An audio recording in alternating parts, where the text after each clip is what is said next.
Solid. Solid. Solid? Very solid. Okay, you play crazy. Solid player, never see them play solid. I'll often take lines like the one Ryan took there against players who I think are not going to figure out what I'm up to. I'm serious. The 3,000. Because right? it's just so hard to fold at that line.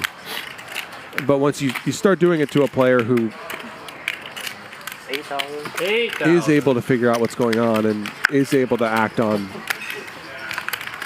tricky reads, it can be a little bit less effective. Oh, he also plays fast. What's there to think about? What? Oh, yeah. Wow, 5-bet here. A 5-bet jam from Texas Mike with the King 4 And suited. he run it once. That's Play not fast, what I play crazy, expected. run it once. The universal Chinese term for fuck is yeah. Yeah. Yeah, I never play with you.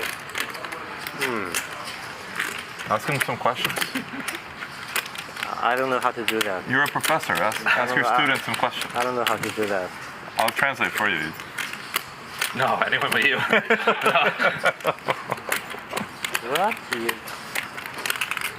Just like that? Professor in a rough spot here. So easy to say that you should call when you can see these cards, but this is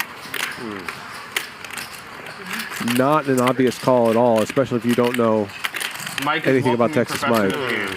That's what's happening.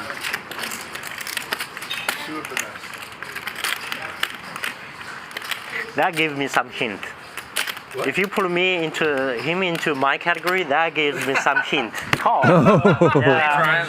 I mean, I never played with him, but you said two of the best. I have assumed. Yeah. That's interesting. I didn't hear who said that, but apparently it affected Professor's decision to correctly call here in a pot of $101,000. I mean, depends how I interpret it myself, right? Depends on how I interpret myself. Queen. Texas Mike picks up some outs here. Queen. Come on, dude. Come on, dude. Queen or 9. Come on, Queen, dude. 9, or Give king. him a pair. Give him a pair. 9 Give is him a fair. pair. 9 is 9 fair. is fair. Pair is good. And Mike does not get there, and Professor wins this pot of over $100,000. So it should be exactly 50,000 money straight. None like a good blackjack game at a poker game. Oh, dude, it's so fun. It's literally like the one time where you're like, I can get unburied. Come on, dude. 11,000. Or more buried. Yeah. Or more buried is the Three key. bet from Ryan guy. here. He actually defaulted on not for He's much, been pretty but- quiet but- lately, and but Texas the Mike last is session clearly that he played, Ryan, you have way out of he line. gets stacked during the blackjack. 180 or 30, like he gets like his stat. He loses his stack. Professor wakes up with pocket tens, which honestly really feels like a very strong hand in this situation. When the break is over, he's going home because Why do you guys take breaks? It's like we have one dealer, what? so we take 2 breaks a night, For how long? like 10 minutes. Why? Well, we only have dealer. Yeah, Oh, you only have one dealer? yeah. That's by design though. And no, but the breaks are really good. I think Breaks are definitely good for people like steaming and all. no, I think breaks are good for the whole game, like for the community of the game. Yeah. Because people get up, they chat about 30? You're more fresh when you come back. I Yeah. think it's good for 4-bet the from game. Professor. Someone who is forging in and playing normal might get a chance. Like in these kind of games, you don't want someone to go off for huge amounts. Yeah. You don't want them- Says the guy who plays 30 hours straight. And what is Ryan Feldman thinking? I was just Caught gonna with his say hand in the cookie jar here. I do take a lot of breaks when I play long sessions. Like, I'll get up and like take a 10-minute break and whatever, go for a walk, call, make a phone call. Because I'm just gonna play till like the game breaks. Like this summer, I played like 70-hour sessions. I would take like breaks. Like, I don't mind. Like, to me, it's like as long as the game's running. If the game's gonna break, if I get up.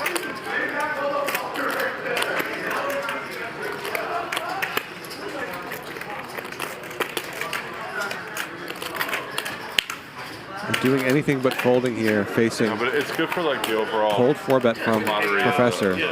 Be going way out on a limb. I think you guys seem like you guys do a lot of the things like in the garage.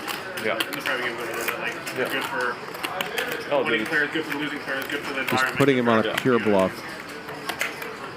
it's like not as cutthroat as like some of the games out here. Like some of the games out here, like you know, It's really not cutthroat at all. No.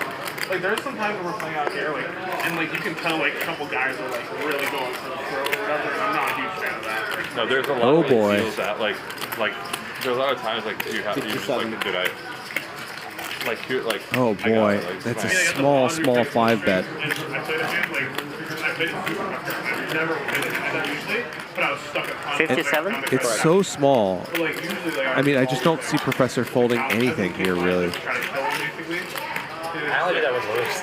Yeah, I only go for I only Dude, play Mike, super cutthroat with, dude, Mike, And then Mike. you're I mean, going to he's potentially Mike, continue your but bluff on the he does flop with an whatever, SPR but of 1. specifically, it's like every line that could like ruin my life. He's like, I'll take that one. but it's like my good friends and stuff. Like I'm This feels like a great value line. Dude, I'm like, when I'm Mike. professor playing, like if I have a spot where I can maybe like really try to cut him or whatever. Dude, I'm not gonna take it. there's It's gonna times happen. there's times when I gotta bet. I'm like, Mike, can we?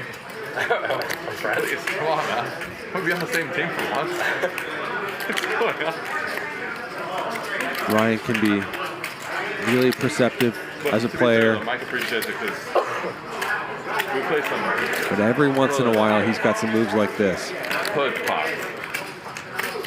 They're certainly hard to play against. It's harder to have like a lot of like insane pots in this size But game. where he can run into some very, very bad spots with some very bad hands for lots and lots of money. It makes it fun games.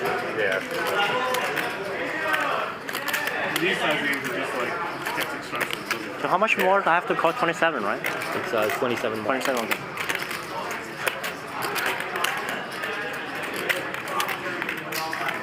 Yeah, especially with the 3-6 12. It's crazy. Like, you can just run like kind of bad, you're down $500,000. Like, God. Like yesterday we were playing here off the field, like 1, 2, 4 or whatever, and I was just like rushing around to start the game. And I was stuck with 100 of them. Yeah. And I was just like, this is not like this is a little too much. Yeah. Dude, Nick, but you gotta like.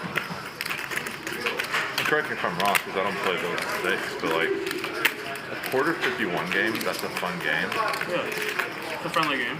It's like a much more fun atmosphere, right? Usually, yeah. Yeah, the smaller game is usually going to be more fun. I mean, With everything I've said about what Ryan has done so far in this hand, it is true that this puts Professor in a very hard spot. Right. Right, because you're never gonna. Feels like it feels pretty hard to call and try to set mine or just hope for the best here 57. with a hand like pocket tens. Heads up. But Professor's going to try. At least try not to. Like, it just feels like a little bit more. Hey, easiest spot. Like, what? I mean, you know, like, That's an interesting flop. Both players with also like lots of good stuff in their ranges on a board like this. Ryan checks, knows he's going to be up against a ton of things that Professor will not fold. that's kind of how I feel. Like, there are a bunch of times where, like, Professor has one of the worst hands he could have on this board. All in. It still has outs to a straight. He shoves.